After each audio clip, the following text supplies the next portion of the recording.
हम्म। क्या मरने के बाद सारे दुख खत्म हो जाते हैं? नहीं। ऐसा क्यों? मतलब लोग तो सुसाइड कर लेते हैं कि सारे दुख खत्म हो जाएंगे, बट मरने के बाद भी नहीं होते हैं। नहीं होते हैं। बट बहुत अच्छा सवाल किया प्रियाशा। सो गाइस, मुझे लगता है ये प्रियाशा का बहुत अच्छा सवाल है कि क्या मरने के बाद सारे दुख खत्म हो जाते हैं मनुष्य के। और एक्चुअली सच्चाई ये है कि दुख खत्म नहीं होते।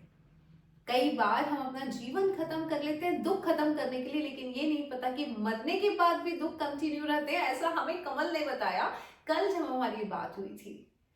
मैंने पूछा जब कमल को कि कमल, आप इतना अच्छा काम कर रहे हो, पुनर्जन्म की बातें, इवेंट, क्या आपसे कभी किसी और ने ऐसा काम करवाया है? तो कमल का कहना था कि नहीं। कई लोग सोल कॉलिंग करते हैं ये पूछने के लिए कि लॉटरी के नंबर बता दो, लॉटरी जीतना है, या मुझे उस लड़की से लड़की अग्री करवा दो, शादी करना है। तो कमल का ये कहना था, आप जितना अच्छा काम कर रहे हो सबका पुनर्जन्म बता के, उसमें मुझे भी अच्छा लग रहा है कि मैं कंट्रीब्यूट कर रहा हूँ। तो मैंने कहा अच्छा, मतलब आपको भी अच्छा लगता है, बिजी रहते हो? तो बोले हाँ। इस तरह से जब हमने कमल से कल बात की तो कमल को ने बोला कि यहाँ पे कई लोग बहुत दुखी रहते हैं। तो आई सेड, मरने के बाद भी दुखी रहते हैं? बोले हाँ, जिस तरह से पृथ्वी के थर्ड डायमेंशन में हम इंसान इमोशंस से भरे होते हैं, सुख और दुख से, वैसा ही सुख और दुख मरने के बाद भी सोल्स के पास होता है। ये पहली बार मुझे इस तरह का कुछ समझ में आया। और जब मैंने पूछा तो क्या होता है, बोले जैसे पृथ्वी पे हम मनुष्य सोचते हैं ना कि अरे पता नहीं किसी ने ब्लैक मैजिक कर दिया होगा इसलिए मैं दुखी हूं। आपको पता है मरने के बाद जो सोल्स हैं, और बात भी सही है क्योंकि मरने के बाद हमारी बॉडी ही तो छूटी है।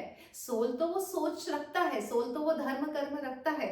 तो मरने के बाद जो सोल्स होती हैं और जब वो परेशान होती हैं कि किसी को जन्म नहीं मिल रहा है या किसी को कुछ अच्छा काम नहीं मिल रहा है करने को, जैसे कि मैंने आपको बताया कि मरने के बाद भी सोल्स से ऊपर वाला काम करवाता है। तो ऐसे में सोल्स की थॉट प्रोसेस होती है, क्या पता मुझे किसी ने ट्रैप तो नहीं कर लिया, कोई अघोरी तो नहीं है जिसने मुझे आगे नहीं बढ़ने दे रहा है, जिससे मुझे जन्म मिल जाए और मैं हमेशा ट्रैप में रहूं और उनके काम कर सकूं। तो इस तरह के सुख और दुख सोल्स के जीवन में भी है, यानी मृत्यु के बाद भी दुख कंटिन्यू रहता है। तो अगर आपको ऐसा लगता है कि मृत्यु आसान है, जीवन जीना कठिन है, तो मृत्यु के बाद और कठिन यात्रा है।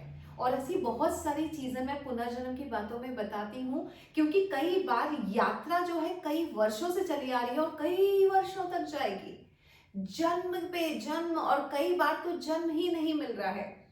तो एक बार फिर मैं लेकर आ रही हूँ, और टीके, दीपा, कविता, साइली, अनु, गरिमा, आपके पुनर्जन्म की कहानियां आ चुकी हैं। मुझे इंतजार है आपका, जहां पे मैं आपके साथ शेयर करूं आपकी पिछली यात्रा, जिससे आपकी ये यात्रा और अगली कई यात्रा बहुत सफल रहे।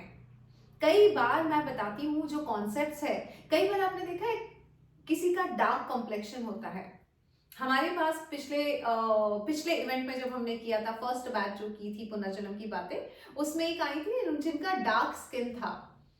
जब हमने उनका पुनर्जन्म देखा तो एक्चुअली वो किसी स्कूल में मेकअप रूम में पैक हो गई थी और स्कूल में आग लग गई थी, और उस आग में वो झुलस के उनकी मृत्यु हो गई थी।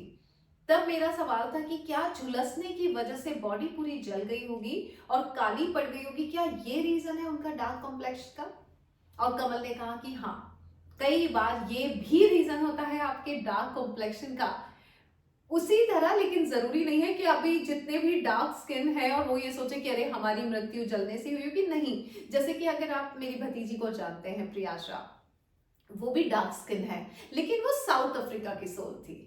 तो साउथ अफ्रीका की सोल थी, मतलब साउथ अफ्रीका में जब वो रहती थी और बिजनेस टाइकून थी, और तब ऑब्वियसली उसका स्किन टोन वहां का डार्क रहा होगा, तो इस जन्म में भी वो डार्क स्किन है। जबकि आप अगर हमारे घर में देखें, हमारे घर की बेटी है, हमारे घर में हर किसी का साफ रंग है, बट डार्क स्किन नहीं है, लेकिन उसका डार्क स्किन था।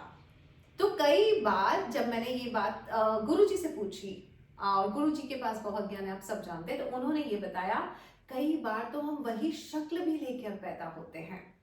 इसीलिए अगर आपने देखा होगा कि हमको कई बार कुछ चेहरे ऐसे आते हैं, हमको लगता है अरे हमने इनको कहीं देखा है। क्यों? क्योंकि क्या पता पिछले जन्म में उनका और आपका कोई कनेक्शन रहा होगा, और वही शक्ल लेके वही व्यक्ति फिर पैदा हुआ, चाहे वो एक बच्चे के रूप में आपके सामने आया, लेकिन हमको सडनली वो फेमिलियर फेस लगता है। हम वही फेस लेके पैदा होते हैं, हम वही कर्म लेके पैदा होते हैं, हम वही धर्म के साथ पैदा होते हैं, because soul is eternal, soul सिर्फ बॉडी बदल रही है, बाकी कुछ चेंज नहीं हो रहा है। तो अगर आपके जीवन में आपको ऐसा लगता है कोई पैटर्न चल रहा है, कुछ चीजें हैं जो बार बार रिपीट हो रही है, जैसे कि मैं एक को जानती हूँ जिनका पहला डिवोर्स हुआ और तब भी पत्नी लड़ती थी, उन्हीं वजहों से अब भी उनकी जो प्रेजेंट वाइफ है वो भी लड़ रही हैं।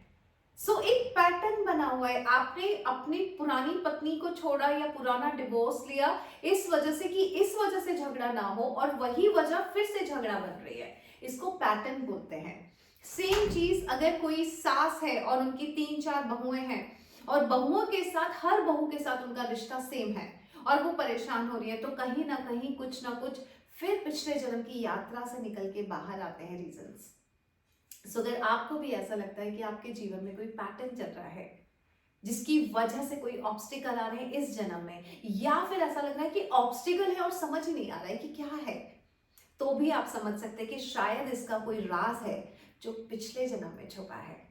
तो हम करेंगे राज पिछले जन्म का पुनर्जन्म की बातों में, और मैं आपको बता पाऊंगी आप कहाँ से आ रहे हैं, कहाँ जाना है, किस तरह से आप अपने पैटर्न ब्रेक कर सकते हो, अपनी जिंदगी को खूबसूरत बना सकते हैं। क्योंकि अगर जिंदगी खूबसूरत नहीं है और इस वक्त आप में से कोई एक व्यक्ति वीडियो देख रहा है जो ये सोच रहा है मरना आसान है, तो मरने के बाद और ज्यादा कठिनाई है, दुख वहां भी कंटिन्यू होंगे आपकी सोल यात्रा के साथ। बेटर है पैटर्न ब्रेक करें और अपने जीवन को, इस यात्रा को सुख वाले डेस्टिनेशन पे लाके खत्म करें, जिससे अगला जीवन सुख की यात्रा के साथ शुरू हो। बाकी सारे पार्टिसिपेंट जो फेब्रुअरी फॉरेस्ट के हैं, आपके साथ भी होगा पुनर्जन्म की बातें, हम यहाँ पे 20th को करेंगे, जिससे एक अच्छी वाइब्स के साथ जो आपने फेब्रुअरी फॉरेस्ट में ली और उसके बाद बाकी का पैटर्न ब्रेक करने के सारे पैटर्न समझ लिए, और जिससे आपका ये पूरा 2025 बेहतर जाए। पुनर्जन्म की बातें 21st, 22nd and 23rd Indore में ही होने वाला है। आप चाहे तो रजिस्टर करा सकते हैं और अपनी डेट ऑफ बर्थ भेज सकते हैं अगर आपको भी जानना है राज पिछले जन्म का। Thank you so much, God bless you. And Ayushi का नंबर है 8433558905। Thank you so much and God bless you.